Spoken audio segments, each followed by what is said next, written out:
Today we'll talk about technique in psychoanalysis and we'll discuss 10 exceptions. Technique is central to practice.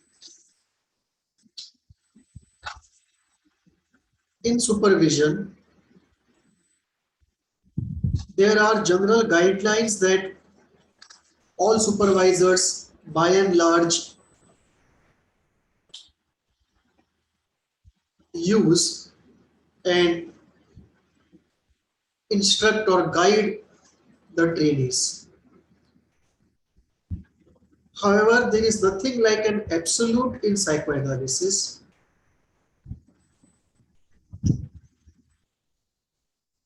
Every guideline in technique has exceptions. There is nothing like an absolutely perfect guideline that this ought to be done without any alteration in all situations. Exceptions exist for every guideline. Today we'll take a look at 10 issues in technique where there is a general guideline and then there are exceptions. So we will discuss the exceptions so that there is no fanaticism developed, which often does because of wrong supervision on points of technique.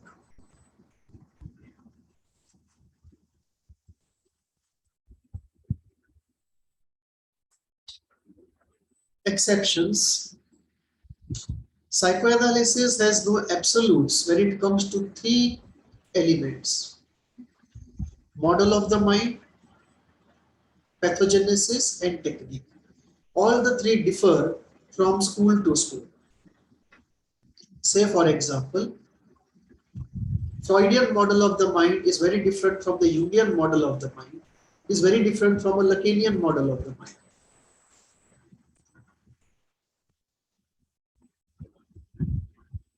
Pathogenesis, according to Freud, of say paranoia is very different from pathogenesis put forward by Klein of the same problem paranoia, is very different from what Lacan would say or Jung would say, or what Winnicott would say or Kohut would say.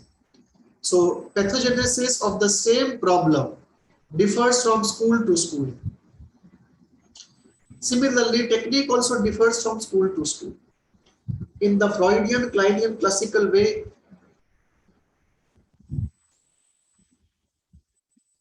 analysis proceeds on the couch. In Jungian ISTDP mode, it is face to face.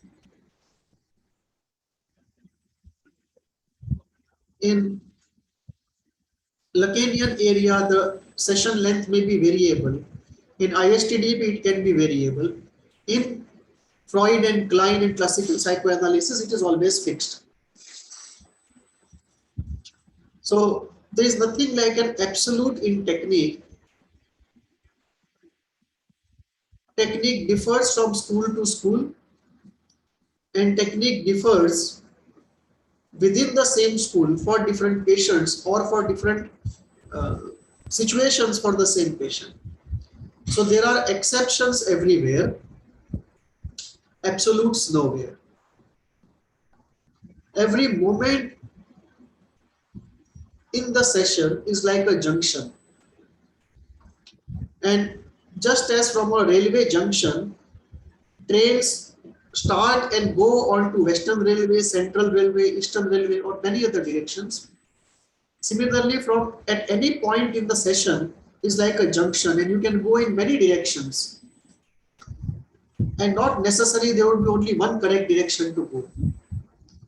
It all depends upon what you believe in heals the patient. For example, those who believe in cognitive therapy or narrative therapy, they would take off into a discussion from a given point in the therapy session.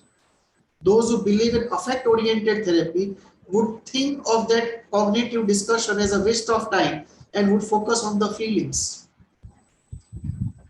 Those who believe in working on defenses, ego defenses, would focus on defenses rather than the underlying affect. Those who believe primarily in affect would look at defenses only as a necessary evil to be dealt with. Therefore, every moment in the session is a junction from where multiple routes emerge for going forward. And which route one takes differs based upon one's personal judgment and the school one is following. And many actions can be purposeful and they exist. Multiple solutions exist at every point. That does not mean every solution is true, but multiple solutions do exist. In supervision, what we see is general guidelines are used. However, the difficulty is most supervisors put forward general guidelines as though they were absolutes. And then this guideline becomes a kind of a fanatic belief and it passes down from one therapist to the next generation. However, the truth is for every guideline there are exceptions. General guidelines are not cast in stone. Ultimately, guidelines themselves are distillations of experience. And when you distill experience, if you have 100 experiences, 80 of them have a convergence from where distillation can be done, and 20 of them will be outliers, which cannot be put into the process of distillation of wisdom. So at the very genesis of wisdom itself, exceptions are put out as outliers, and therefore the wisdom or the guideline we are referring to itself is fraught with limitations at its very genesis. Technique exceptions knowledge enables us to be open and creative in our technique. It's very necessary to know exceptions. Otherwise, the practice becomes phobic. There is a phobia of what the supervisor will say. And the therapist gives away his creativity, his judgment, his originality in order to conform to the supervisor's injunctions. And openness, creativity, judgment, and intuition, they go out of the window. So it's very necessary to know that technique guidelines are not cast in stone. Guidelines are only guidelines. They are not laws of nature. And for every guideline, there are exceptions, which is necessary to know. So that where exception is called for, we don't commit the mistake of using the politically correct guideline. What works ultimately is a good technique. Technique is not something that is a deduction from a logical necessity. Technique is something very practical. What works is good technique. Technique innovations happen when guidelines are not followed or they are not enough, and therefore one is forced to innovate. So many times we see innovations happen when guidelines are not followed or when guidelines are not enough to handle a situation and the person has no choice but to innovate. This does not mean one should not follow the guidelines. When one is learning in the initial period, one has to follow it to the T and become proficient in following the guidelines, and later on one becomes creative. But in later practice, there is no need to think of guidelines as anything more than suggestions instead of taking them as inviolable law of nature. Let us look at 10 exceptions, and in the context of these 10 exceptions, look at what is the general guideline and what are the exceptional situations. First point we take up in technique, starting the session. How to start the session? General guideline is allow the patient to start the session. It is his session, not yours.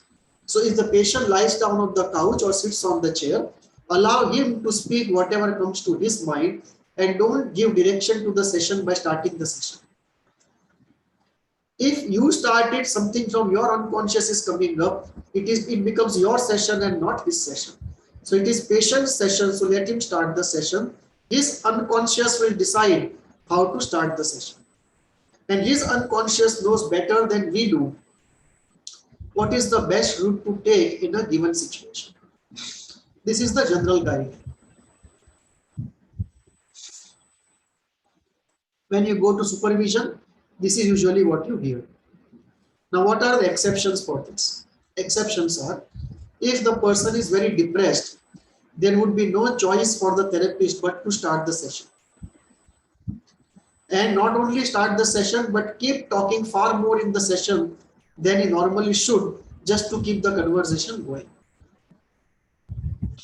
Second exceptions, if there is a very long silence, occasionally one can wait out, and occasionally if one feels intuitively that one should intervene, then one can intervene. This is a second exception. If we feel the silence is a silence of resistance, then we can intervene. If the person is very anxious, we may have to talk to help the person calm down his anxiety. If the person is showing negative symptoms of psychosis,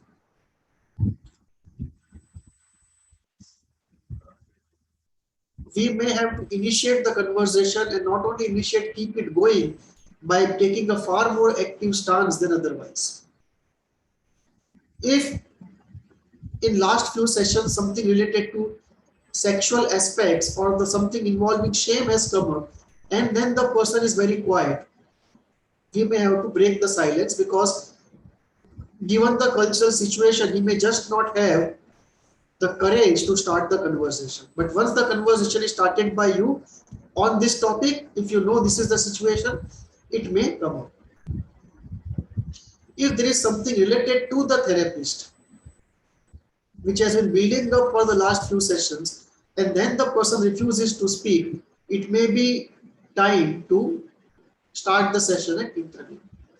If the anger is too high, we can see it, and the person is afraid that if he opens up a conversation, this will come up, then we have to interpret, bring it out in the open and start analyzing it. So these are 7 exceptions where we may have to start a session. So the general guideline is the patient starts the session, and 75% of the cases this is true. In exceptional cases, these are some of the exceptional situations where we will have to deviate from the general guideline and start the sessions. There can be other exceptions also. I have listed out 7 of them.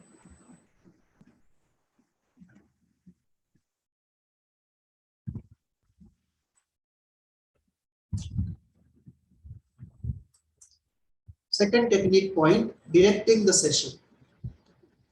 And this is referred to in the context of not starting the session, but after the starting is done, in the middle of the session. Can you direct the session, or should you allow free association and free floating movement of the unconscious of the patient to take its own direction? General guideline is session should take its own direction by a free floating free association. And this we abide by 75–80% of the cases. Now, what are the exceptions? When do we have to intervene to give a direction to the session? 1, free association is used as a defense. Nothing unconscious becomes conscious, nothing meaningful happens, affect is avoided, deep cognitive thinking is avoided, it is just being used as a defense. If that is the case, then we have to give direction by intervening and asking the person to focus on something meaningful. Second exception, if conceptually it is clear what the cause is. At the end of taking the case history, when you reflect upon it, if it is very clear what the cause is, you start with that provisional pathogenesis and treatment plan in mind. And after a few sessions, session starts going in some other direction. But you feel very clear that it is moving away from the real route. In such cases, you can intervene and give direction to the session in as subtle way as possible, not to be loud and abrupt, but in a as subtle way as possible to give direction to the session with as little of disjointedness as possible. Ideal is to take off from what the patient has said and then give the direction. So in ISTDP, this is very liberally used because they see free association primarily being used as a defense. Third exception, something critical left in the last session has to be discussed. General guideline is, if it is important, it will come up by itself in some session later. But if you feel that it may not come up and it has to be addressed, it can be taken up as an exception and you can give direction to the session. And once you give direction, you can see whether it is working or not. And if it is not working, then not to press more and consume more time. Allow it to pass off so time is saved.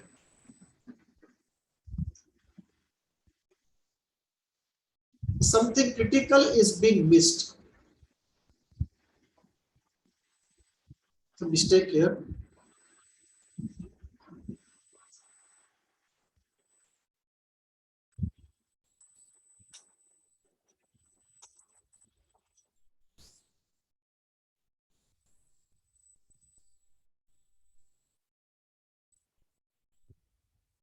For example, after many sessions, we realize that the person has just not talked about the father, or the person has just not talked about his office, although he is a working person. So if we feel something critical is being missed, that can be an exceptional reason to give direction to a session. Again, as I said, best is to do it in a subtle way, taking off from what is being discussed organically.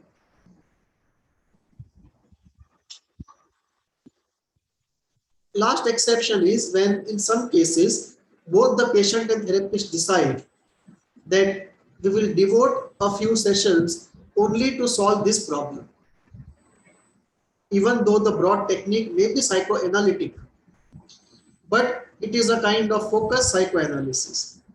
And in those cases where the focus goes astray, one can give direction to the session by bringing it to the notice of the person that both of them had decided to focus on a problem. So these are 5 exceptions where we can give direction to the session.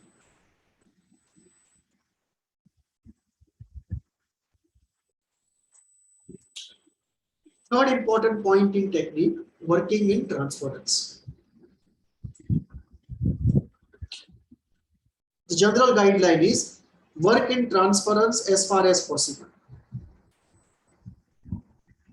General guideline also is most of that which happens in session is in transference.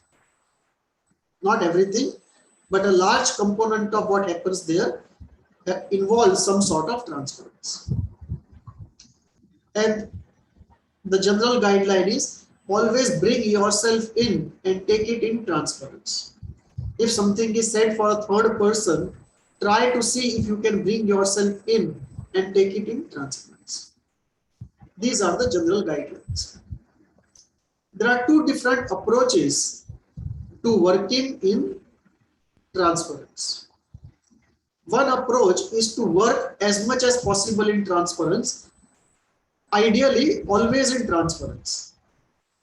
That is called psychoanalytic approach, pure psychoanalytic approach. And within this, one of the purest approaches is in the Kleinian approach, where in transference maximum amount of work happens. There is a second element approach, psychodynamic, where we work in transference occasionally. This is also a psychoanalytic approach, but this is psychoanalytic psychodynamic approach, and this is a pure psychoanalytic approach. In pure psychoanalytic approach, we work ideally always in transference, or if not always, most of the times in transference. In psychodynamic approach, we occasionally work in transference.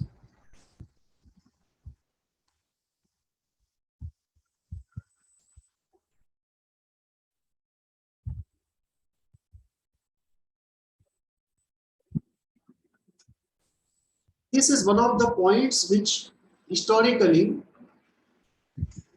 has led to undoing of psychoanalysis. There have been many rigidities and fanatic wrong ideas in psychoanalysis where either the idea was wrong but thought of to be as right, or the idea was stretched to its absurdity by stretching it too far.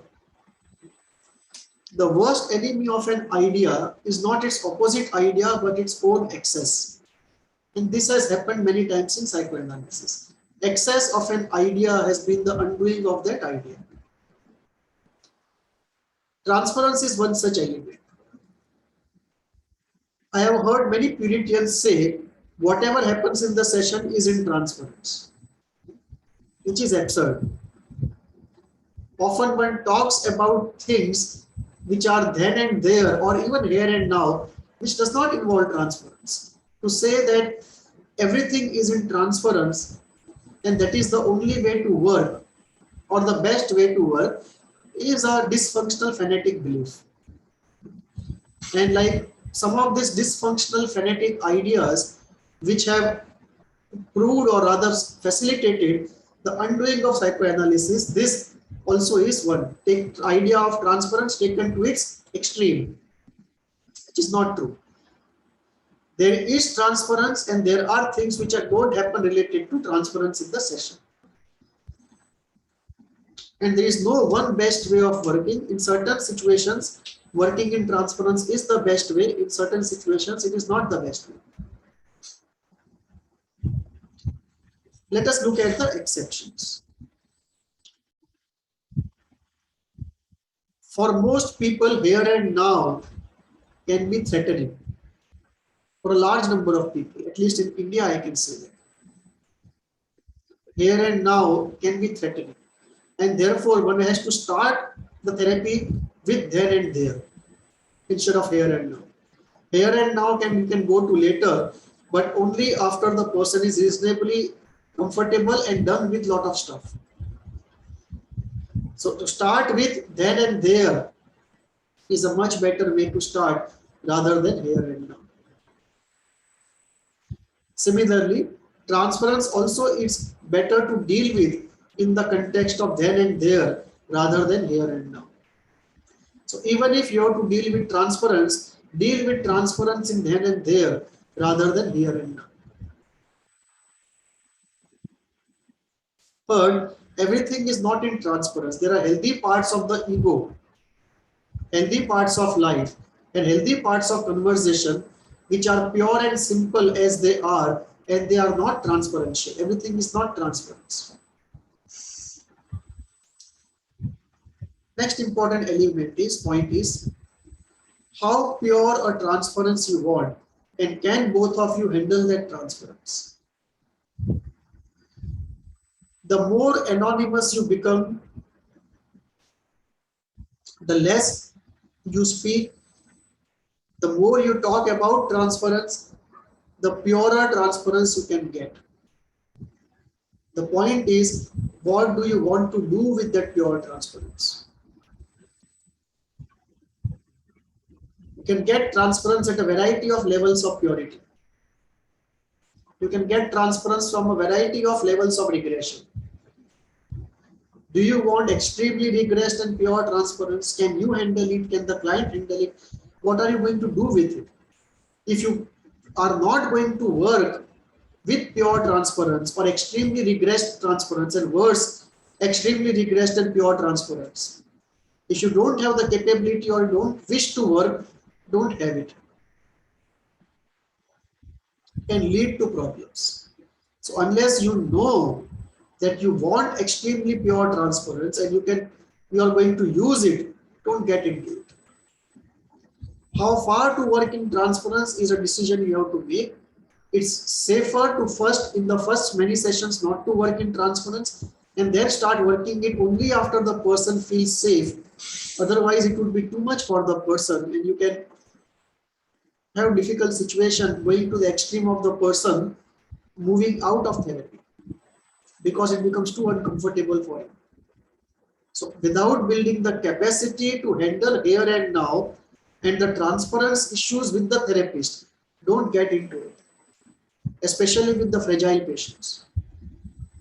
For fragile patients, it would be too much to deal with here and now with the therapist and also work with transference with the therapist in the here and now. You don't have to interpret and work with every transference. Many times you just let it pass. And you will see, because you let it pass, you get better results than if you had interpreted it. I'm not saying go to this extreme and don't interpret anything. Don't work in transference. That's not the point at all. We don't stretch that to the absurd and we don't stretch this to the absurd. So there are times when it is necessary to work in transference and there are times when it is good to let it pass. Even though we know there is a transference, we don't interpret it, we don't discuss it, we just let it pass. And often sexual transferences can be there in more conservative societies where it is better to let it pass in the initial phase of therapy than to risk the whole of it. There is an old saying which says, brilliant interpretation and the therapy ended. Our getting into transference work should not get into this mode that we start working with the transference too early. We solicit too pure a transference that we can handle. We solicit too regressed a transference that we can handle. Things become so difficult for the patient to handle that he ejects out of therapy. So transference is something where we have to go in a measured way and wait for the right time to work in transference in the amount only which the patient can take. So the work in transference has to be carefully calibrated.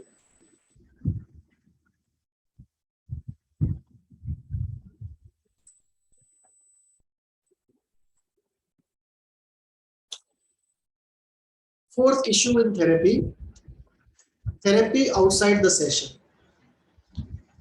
Usually, most patients want that we should keep doing therapy outside of the sessions. And they would like to call us, talk to us. Some would even like to meet us outside of the session. So what are the general guidelines? The general guidelines are no therapy outside of the session. If the patient wants more time from us, ask the patient to go for more sessions.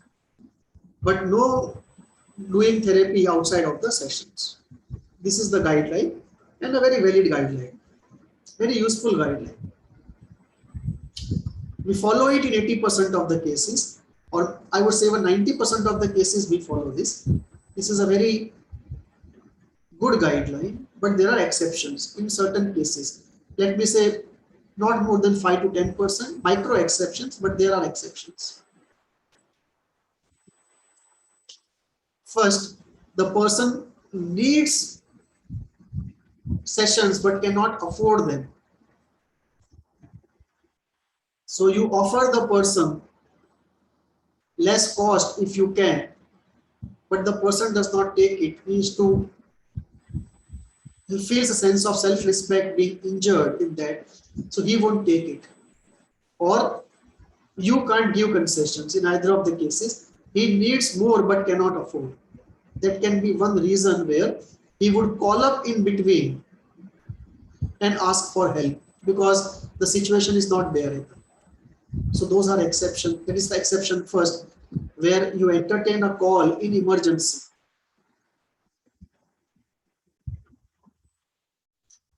Second, you entertain a call in emergency, or you entertain occasionally when things get very bad. Or in certain cases, you may have to do it because he cannot afford. Second, he cannot come because where he lives is too far from where the therapy session, where therapy clinic is. And he needs help till he stabilizes. So till he stabilizes, you may have to work with him outside of the session. Because he can't afford, he can't come. But he needs. Third, there is no good object around and disintegration happens. This happens in case of fragile patients, where they need a good object. There is no good object around in the environment, and because of that, they are not able to attach to anybody, and disintegration happens. And when this happens, they will call you because you are their good object. And the moment they talk to you, a good object is reinstated in their psyche, and the coordinating function starts working well, the anxiety goes away, and they feel reintegrated. So this, you will have to do it for a very long time in case of fragile patients. They may talk to you only for 5 minutes, but they need to talk to you. In case of anxiety attacks, which suddenly come, these are almost like emergencies. We may have to do therapy outside of the session. We may just talk 10 minutes, but we may have to do it. There are difficult events happening around the patient.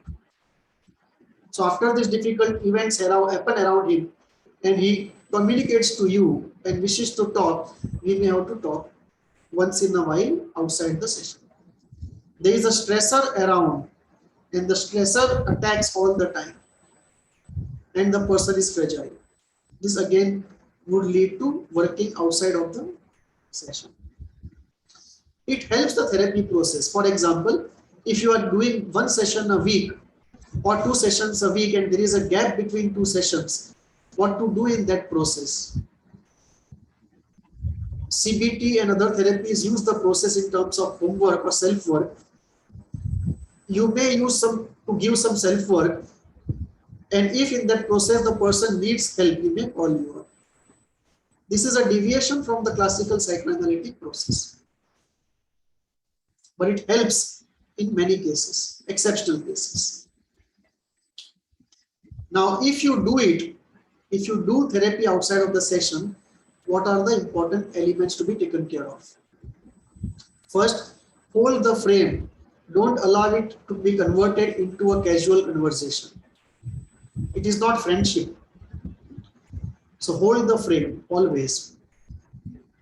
If you see the person is developing clinginess or drawing the therapist into his life, and the therapist is no longer able to be the player, the referee, but the person is trying to make the therapist a player in the life. In these 2 cases, make sure you don't get into the trap of the unconscious of the patient. Don't allow the clinginess to develop. Interpret it, discuss with the patient so that you don't keep getting call out of clinginess. And the drawing of the therapist in the life of the patient, interpret it to the person that you are a referee, you cannot be a player. And over a period of time, taper off. Very important. This cannot go on for a long time. This is an emergency situation thing or an exceptional situation thing. And the objective always has to be taper off. At the earliest opportunity, taper off.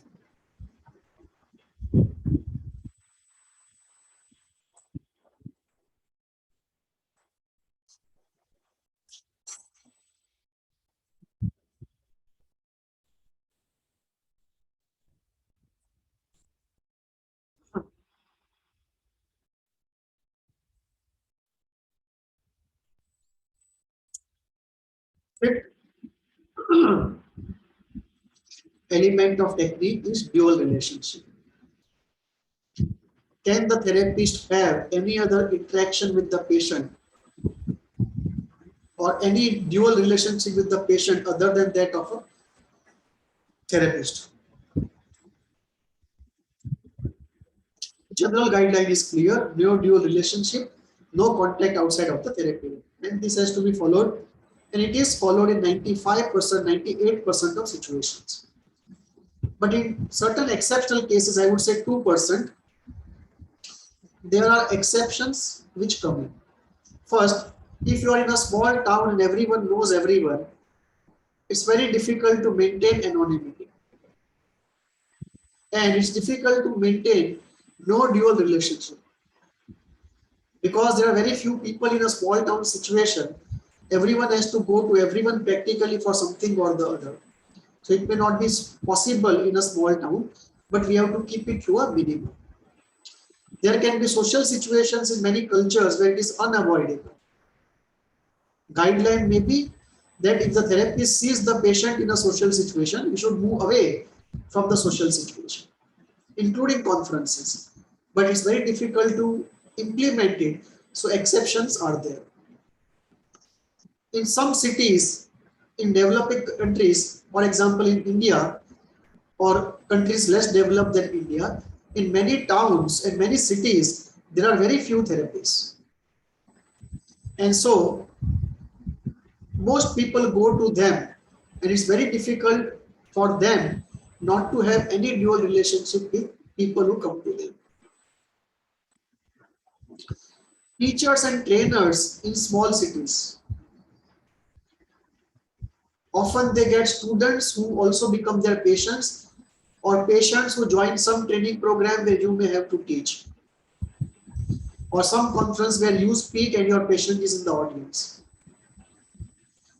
So ideal is not to have it, but it happens, not avoidable completely, one of the exceptions.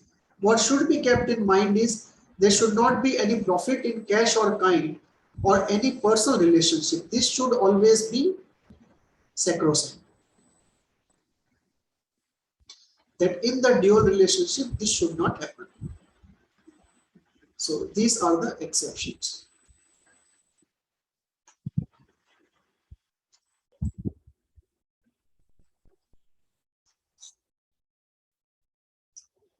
Giving knowledge in the session, sixth element of technique. General guideline is therapy is not for teaching, it is for self-discovery. We cannot convert it into a coaching class or a class and give knowledge to the patient. This guideline I don't find to be pervasively effective. I believe this is a guideline which is good when the therapist does not know when to give how much knowledge and starts getting into a teacher mode. But if one knows and has control on the measure, I don't think this guideline is a very good guideline, because using knowledge in right proportion actually helps accelerate the therapy and give more relief to the patient more quickly. However, the general guideline is there in view of the caliber of most therapists, and therefore I think this is being followed almost to the tune of 95% or 98%, I would say. Now, when do the exceptions come? One, I mean, in my case, I use it very liberally. I don't believe in my personal use this is very good, but in general, on a social scale, this is a good guideline. So what are the exceptions? Everyone is not Freud. You can't expect everyone to discover the deepest parts of oneself. So if you give knowledge, it helps the person because he knows what is difficult and how to deal it. He knows at least logically. Whether he is able to make use of it or not, second issue, but he knows it logically. Certain things like the Oedipus might be so difficult that most people left to themselves might never self-discover. Everyone is not Freud. Similarly, the split being open, the deeper aspects of the split, the non-cognitive aspects of the split, everyone cannot self-discover. So, in my view, There's nothing wrong in giving knowledge or nothing wrong in asking the person to read something, because everyone is not Freud, and knowledge and reading something does help. Even in theoretical approaches like ISTDP, when they were dealing with Oedipus, they could no longer follow the theoretical model. They have to give hints where the Freudian hints come in. Girindra Shekhar Bose, one of the eminent analysts in India, I think the father of Indian psychoanalysis, he used to liberally use this method to ask somebody to go and read something from Freud or some other psychoanalyst and come back. And this is a very useful method, because otherwise it's very difficult to break open those subjects, especially related to Oedipus. Now, what does giving knowledge do? One, it reduces the fear of the infinite unknown into a limited specification of a suffering. The moment somebody tells you that you are suffering from X and these are the characteristics, so many people have it, and these are the ways of healing, that itself gives you a lot of relief. From this open infinite suffering, it limits, converges, it specifies the suffering and its details. You also start belonging to a community because you realize this suffering is there in millions of people. So this question that why only me, or feeling ashamed that it's only me, they go away. Issues like Oedipus are addressed better if the person reads and comes. Otherwise, we have to wait for some dream or some lucky break where the person is ready to accept anything related to this. I have personally used in personality disorders my own model, the Valley Junction model, in the didactic mode. I have taken some time to explain this. Given the person a week, and next time discuss with him how he feels it applies to him or not. Does it make sense to him? And this has helped accelerate therapy to a great extent.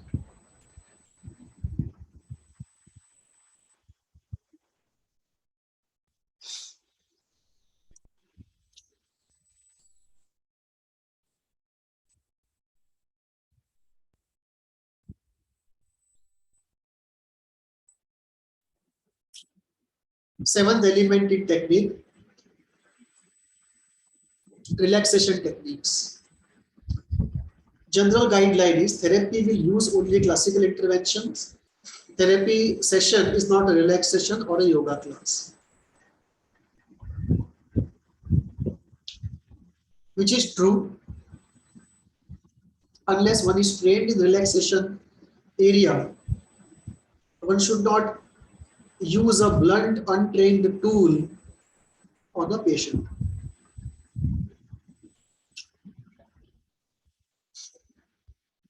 Second reason is we are here to work with the cause of distress and not do piecemeal patch-up work of distress. So relaxation technique may give some relaxation temporarily, but the cause will remain unaddressed and we have to work at the cause. So these are the reasons why usually we don't go into relaxation, and if somebody is not in a relaxed state, we take it as an opportunity to really work at the cause of it, which is active at that moment. However, there are some exceptions to it.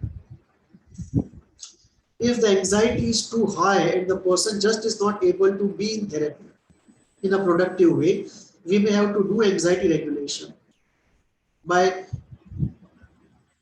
asking the person if he would like us to give him some relaxation techniques. And if he says yes, we provide some relaxation technique. If there are some medical complications because of which the person is not able to be relaxed, we can give relaxation technique if it helps the cause of therapy.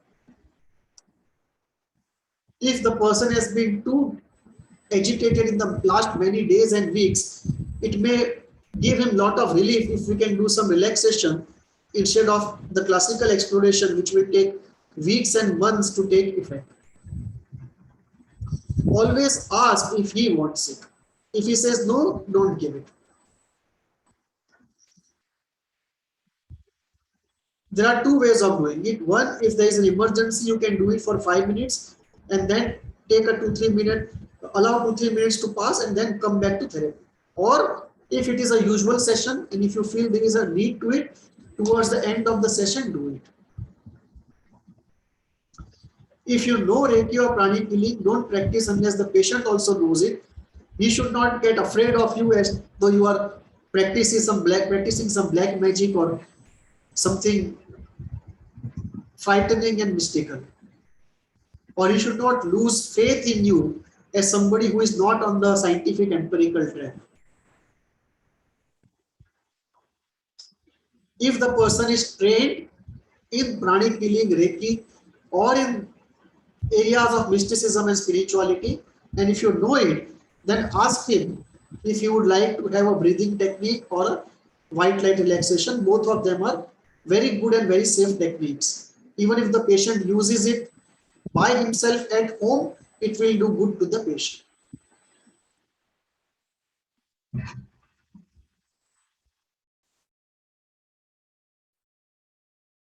Living beyond reflecting. Eighth element in the discussion.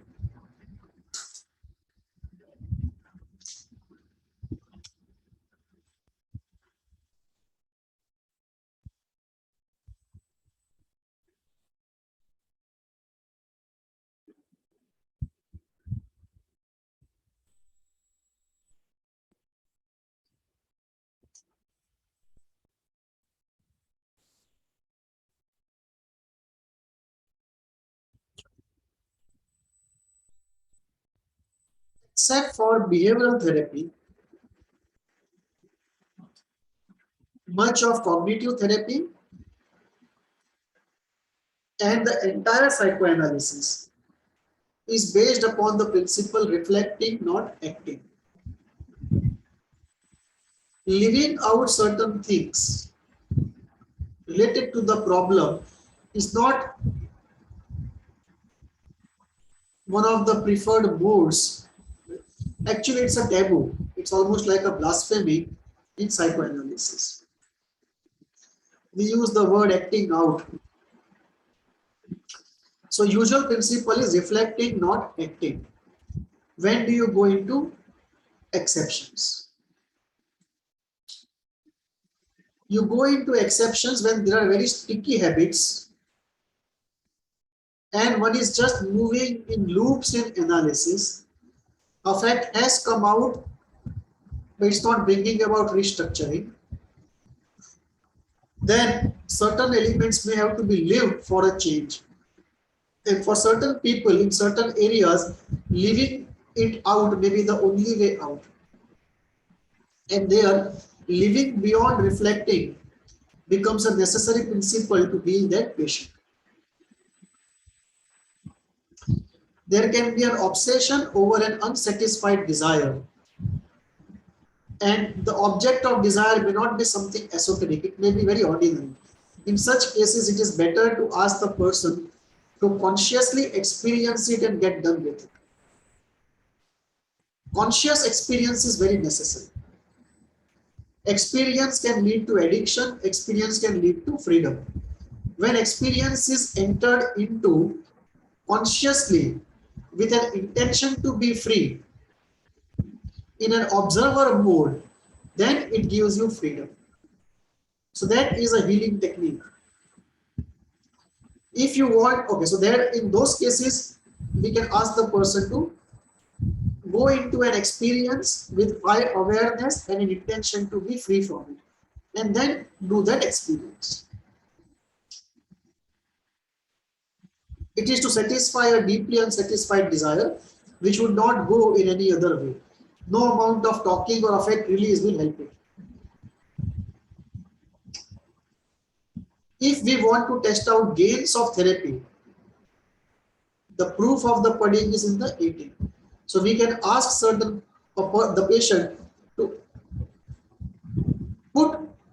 the gains of therapy into action and see. In those cases, we have to go beyond reflecting into acting.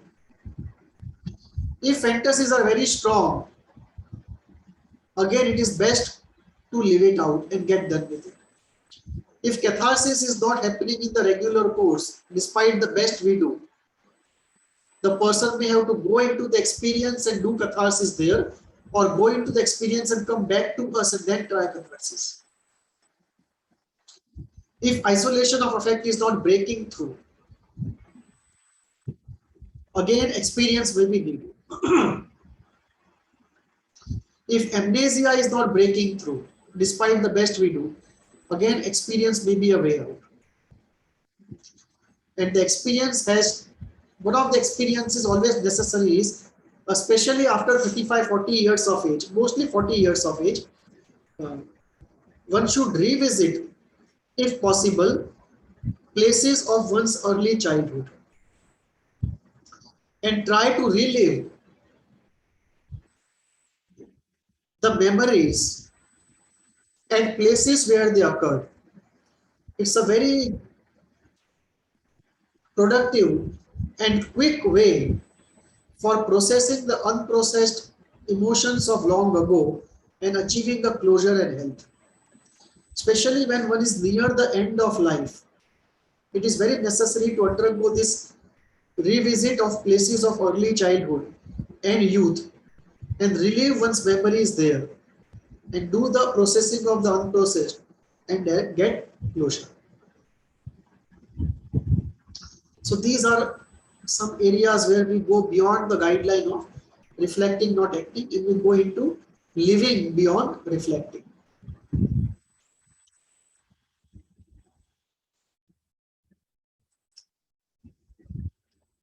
Ninth element in technique, self-revelation.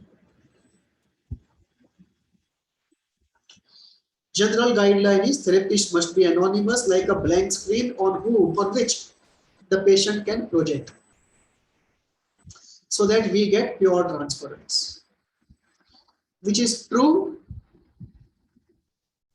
in 80% of cases. It should be followed. In 20%, there are exceptions. What are the exceptions? The split can be open and our anonymity can be too threatening. If too early negative projections happen because of the split being open, it can be too threatening. If the envy is too high because of our anonymity, it can lead to the break of therapy. If the shame is too high because of our anonymity, where the person idealizes us, de-idealizes himself, and feels extremely ashamed, it will not allow building up of a positive alliance, and the person may even end therapy.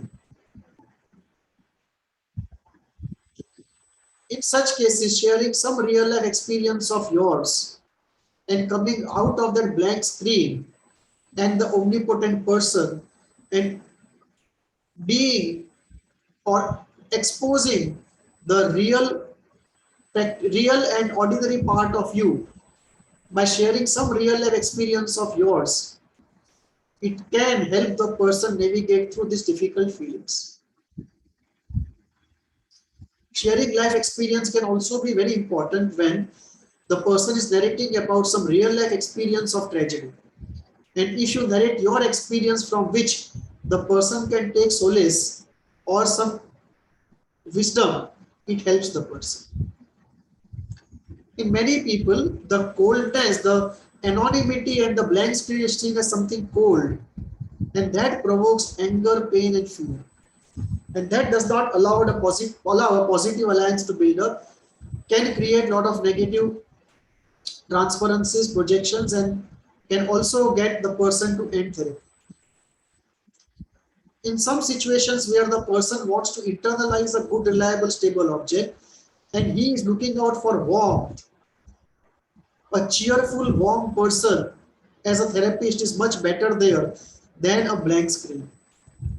If you are an anonymous blank screen there, you will impede the central process of the person's health which is he is looking for warmth so that he can internalize a good object. He is waiting for you to be the warm, cheerful, reliable object so that he can internalize it. And there, a blank screen will not work. Some sort of warmth, cheerfulness, and relatedness will allow the person to internalize you as a good object.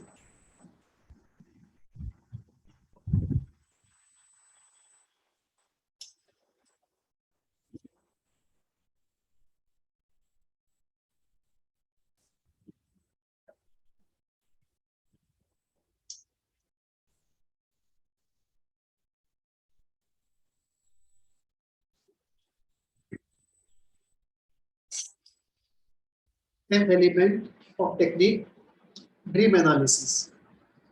General guideline is ask for dreams only in the initial session.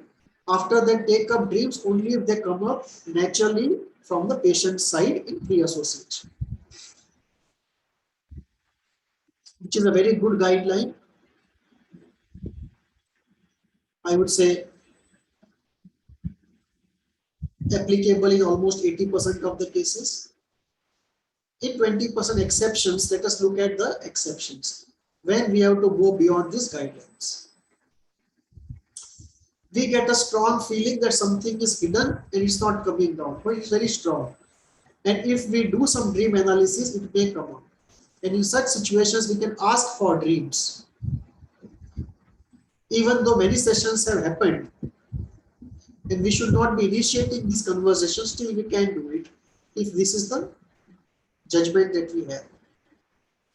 If any dream analyzed before proved very productive, then we know that dream analysis works for this patient, and therefore if many sessions have passed by and no dream has come about, we can ask for it because we know it works. Active imagination is not something to be avoided.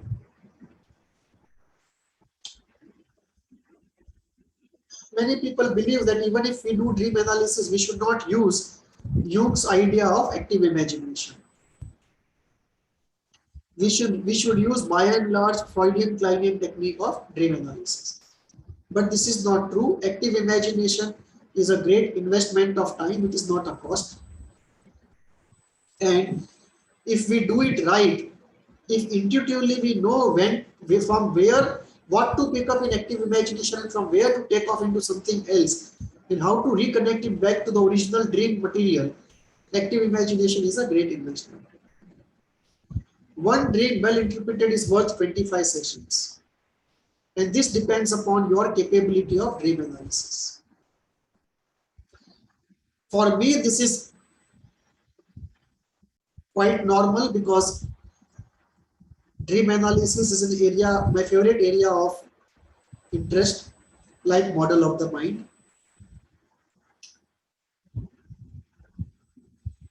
Dreams can actually become for some primary tool of communication. Some people, they come with a dream every third or fourth session. And the real advances in therapy are happening only through dreams.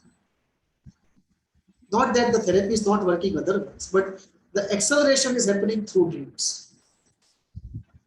Some people go so far that they do psychoanalytic psychotherapy of a special type, which involves only dream analysis.